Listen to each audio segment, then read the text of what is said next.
Sot po flasim për një çështje që te kalon politikën ditore dhe ndarjet partijake. Po flasim për sigurinë e Republikës së Kosovës. Sigurinë e qytetarëve tonë dhe besimin e aleatëve tonë strategjik.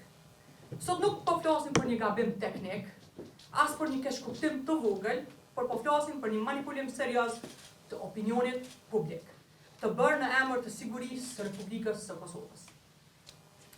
Duhet ta kemi qartë se siguria kombëtare nuk është shfaqje elektorale, nuk është video marketingu dhe në asnjë formë nuk guxon të jetë mashtrim ndaj qytetarëve të Republikës së Kosovës, sepse siguria kombëtare ka të bëjë me jetën e njerëzve tonë.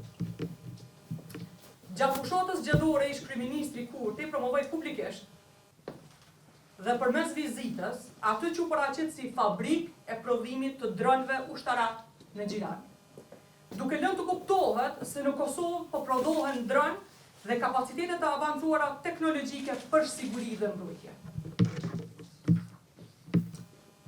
Kjo paraqet si sukses shtetëror dhe u përdor për të krijuar përshtypjen e fuqizimit të kapaciteteve tona të mbrojtjes.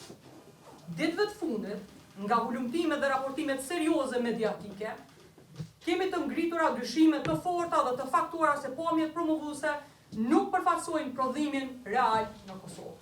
Janë përdorur materiale të huaja ose të modifikuara, të pakontrolluara dhe në një fabrikë ku kapaciteti i saj është thellësisht i diskutueshëm. Kjo është çështje serioze, sepse prodhimi i dronëve nuk është aktivitet simbolik apo promovues. Aty kërkohet infrastrukturë të certifikuar, personel të specializuar inxhinierik, protokole të sigurisë dhe mbikëqyrje shtetërore, licenca e autorizime të qarta ligjore, testime të shumta teknike dhe operative. Asnjë prej këtyre nuk mund të zëvendësohet me video promocionale apo me montazh vizuale.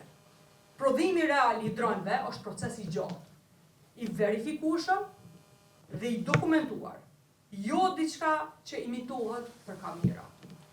Kur një kryeministër paraqet si kapacitet shtetëror diçka që nuk ka kaluar këto faza themelore, problemi nuk është vetëm etik. Problemi është institucional dhe i sigurisë kombëtare.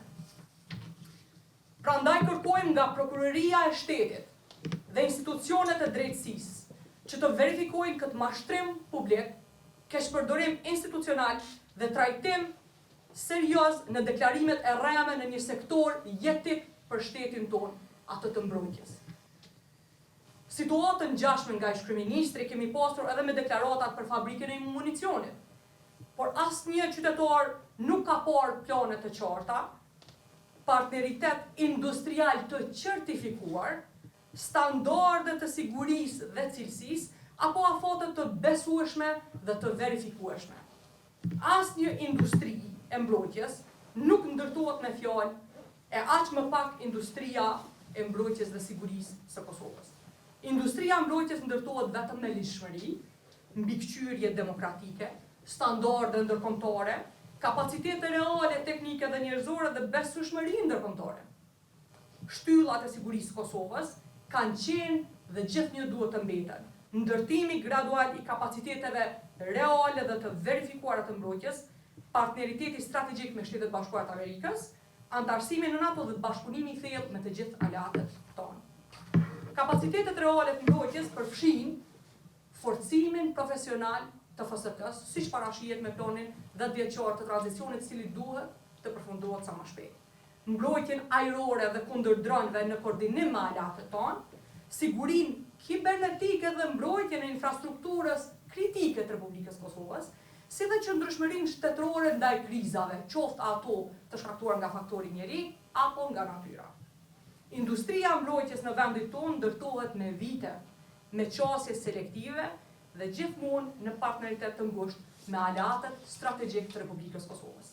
Prandaj, ne kërkojmë hetim të plotë institucional për pretendimet mbi dronat dhe transparencë të plotë për fabrikën e municionit. Ta themi qartë.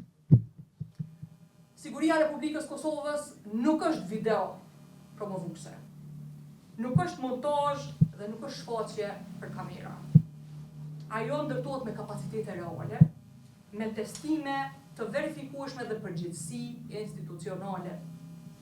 Siguria e Kosovës nuk është pronë e asnjë qeverie dhe asnjë kryeministri. Ajo është interesi jon i përbashkët shtetëror. Qytetarët tonë meritojnë të vërtetën.